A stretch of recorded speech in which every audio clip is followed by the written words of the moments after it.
It's a big day for the NDSU Bison, and here's the president, David Cook. How are you, sir? Very good, Scott. Great to be here. Here we are in the esteemed rotunda of the U.S. Capitol. That's right. It's beautiful. Isn't it, though? I love it. Yeah, a great place to do interview, and a big day as the Bison are hitting the ground. And tell us a little bit about what you all have planned here. Yeah, well, we're going to have lunch with the congressional delegation here today, and so great opportunity for all of our student athletes, coaches, and supporters to get to D.C. to meet the federal delegation. They also have some plans to kind of run around town a little bit, see some of the sights, and then, of course, after all of that, we all get to go to the White House. So we're pretty excited about that. The most exciting thing in the day, some could argue, hanging out with a bunch of members of Congress. Some could say President Trump receiving the 2024-25 champs in the White House. There you go. But I've heard about a little pickup game on the National Mall after the White House. Is that right? Let them throw the ball around a little. It sounds like there may be a pickup game on the mall there with the national champion. So we're pretty excited about that too. That's going to be pretty great. That'll be a great photo op. We talked to Governor Burgum, Secretary Burgum. Yeah, there you go. Yeah. And I said we couldn't come to D.C. without the NDSU Bison coming to town and not talk to the most famous alum in this town. That's right. He deferred, though, and he said he thought the players were going to be the most famous alum today in town. Well, probably today. If we'll let the players have it for sure. But he's a pretty important alum too. Yeah, it's great. What does this mean for the school? It's great for the school. I mean, we're obviously have a proud football tradition. This is our 10th, which is unbelievable to think of. And then if you go back to the Division II era, we got another 8, so 18 national championships. You almost got to let that sink in. So we've been here before, but every time it's really special. It's great for the institution to continue that legacy. It's great with Coach Polasek to come in and continue that legacy and the rest of his coaches. And it means a lot to the institution, a lot to the national reputation. At the end of the day, when you have success in athletics, it means a lot to the brand. It means a lot to students and faculty and staff. And frankly, it helps us recruit students moving forward. And so everybody wins when you win a national championship. Now, you spent some time in Iowa. Yes. And in Kansas. Correct. And they think football is kind of a big deal in those two states. Do you have any bragging rights now? Do you spike the football at all? So I'll tell you a great, and if I can call it a Governor Burgum, not Secretary Burgum story. Early in my tenure, he introduced me in front of a big group of people, and he said, we got a great new president here from Iowa State University, great institution. I've been on the campus. Then he went on to say that then I went and got my graduate degree at University of Kansas, and he said, I've been on that campus as well, great institution. He goes, the one thing I remember is walking away from both of those campuses with a Bison win. and then I took the microphone and walked out. So, very proud institutions and proud states with football, but NDSU can hold its own pretty much anywhere. Right, and I guess they had to outsource a former NDSU coach to Kansas State, K-State. That's correct, yeah. Get them going there too, right? Coach and AD, yeah. Yeah, that's right, he's AD. That's right, yeah. Amazing. Back to what this all means. Obviously, the year was extraordinary, wasn't it? Some bumps along the way, and to come out the way they did, just reflect a little on the season. Well, yeah, it speaks to the leadership, and I'd say starting with our athletic director, starting with Matt Larson, but then certainly the coaches and the coaching staff, and then you got to compliment the senior leadership players on the team as well, because, we had a couple of early bumps. I remember one at ETSU. I was at that game, and I don't know how we won that game, but we did, and made a lot of adjustments along the way. And like anybody, there's going to be adversity, and then you see where the cream separates. When people face adversity, they rise above it. And at the end of the day, really proud of what they all accomplished. I think it's fair to say that was a pretty good hire for the new. That's right. Yeah. Win a title his first year. Yep. Way to go. Talk about that process. Well, that was pretty fun. So, of course, Matt Larson, our athletic director, and his senior leadership team kind of took the bull by the horns with a lot of that, but I was pretty honored to.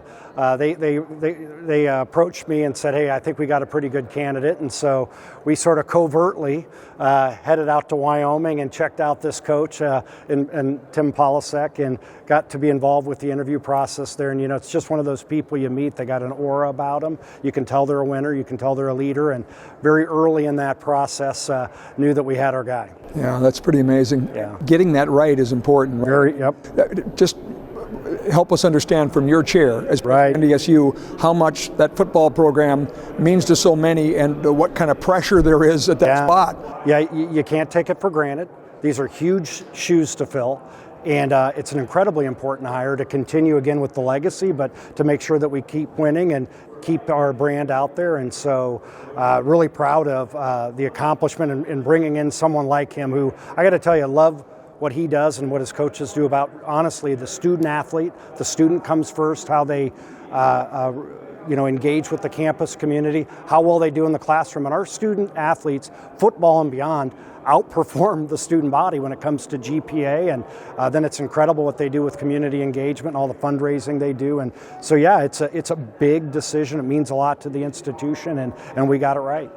Talk a little bit about the whole NCAA universe now in athletics with NIL and with collectives and portals, and is this sustainable this way? Well, tons of uncertainty there. Maybe the most change in college athletics ever, and we're all still trying to figure out what's happening and where we're going. But the good news for us is, again, with such a great history of leadership within our athletic department, getting out ahead, thinking about what collectives are, what NIL means, what it means to bring the right coaches on board, and to bring the right kind of student athlete on board. All of those things are falling into place nicely for us. But yeah, it's certainly unsettling and unsettled water, and everybody nationally is kind of trying to figure it out a little bit. But we are very well positioned. We're right at the top, obviously, with our brand. You say football and FCS, but I'd put our brand up against really any program at any level.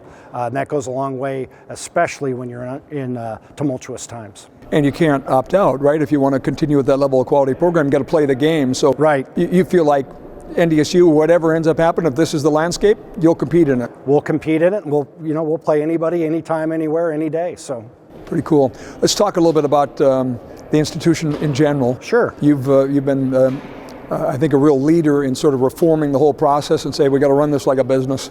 And how's that effort coming so far? Yeah, so I'm almost finishing up my third year. So here next month, May 17th, I'll have completed 3 years at NDSU. So, time flies in that regard, and been having a great time doing it. Kind of came into a situation where we knew we needed to make transformational change, and so made some tough calls when it came to academic programs that were high cost, low enrollment. We have a number of academic colleges that we had to think about how we could reorganize some of those things, so that was critical. We did some reducing a little deeper so we could invest in where we want to go. And so we're starting to see the fruits of the labor there. And you mentioned thinking a little bit more like a business. That's critical. We popped in a P&L model for every academic dean, getting us to think differently about what our profits and losses are, not how higher ed typically thinks, but that's part of the transformation that we're going through. And then while you reduce some programs, you got to think about investing where workforce in the economy's going. And so we did that by spending the year really working an industry advisory board led by somebody named Dave Gooden, retired out of MDU Resources, and a host of others, helping us think about how do you engage industry, how do you do internships appropriately, how do they help inform the curriculum that we want to drive, and really how do some of our faculty start doing externships in the summer at other times to be learning. And it's a mutual process, and we're kind of working through all of that, and very proud.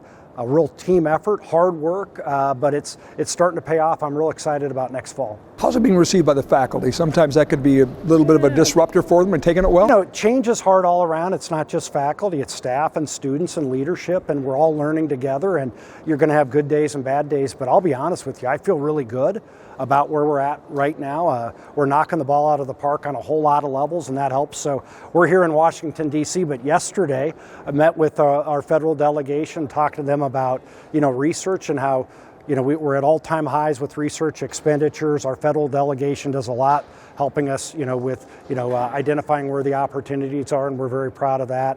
Top 100 public research institution in the country. We punch above our weight, and when we're punching above our weight and people can kind of see where we're trying to get to, I think they're working through it, and we're all working through it together, and I'm very proud of that. I talked to Dr. Lardy early on, and some of the change that came in the administration related to research that was a little, again, sort of what's going to happen, where's it going, how's that all shaken out? Yeah, it's, and Dr. Lardy, I like him because he was part of the search committee that hired me, so he's one of, he picked right too. He's got really good taste.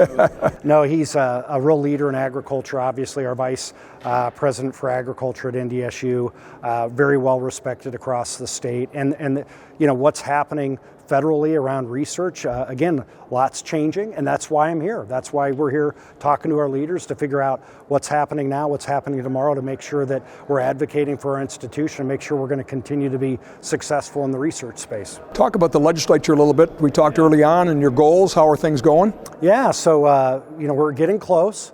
The state legislature spent a lot of time, for me, in Bismarck, of course, but even the last 6-9 months, just a lot of time out across the state. I love doing it. I've done that from day one. Building relationships, asking, of course, our constituent groups and stakeholders what do they want to see out of NDSU, but then also connecting with legislators in their hometown. What do they think, and what can we do to get on the same page? And so I really think that's paying off. Our budget, our ag budget, we kind of have two main budgets, but they started on the Senate side and had great leadership there, a lot of support, very appreciative. We've transitioned now over to the House side, and we're getting real close to get to conference committee, but feeling very good in our asks. Our big asks are very much aligned with what you already heard me talk about. Thinking about the future workforce for us, engineering and agriculture. We obviously, agriculture in a lot of ways speaks for itself. Our research portfolio in agriculture is very powerful, but when it comes to things like engineering, almost 2/3 of the engineers in the state of North Dakota are Bison.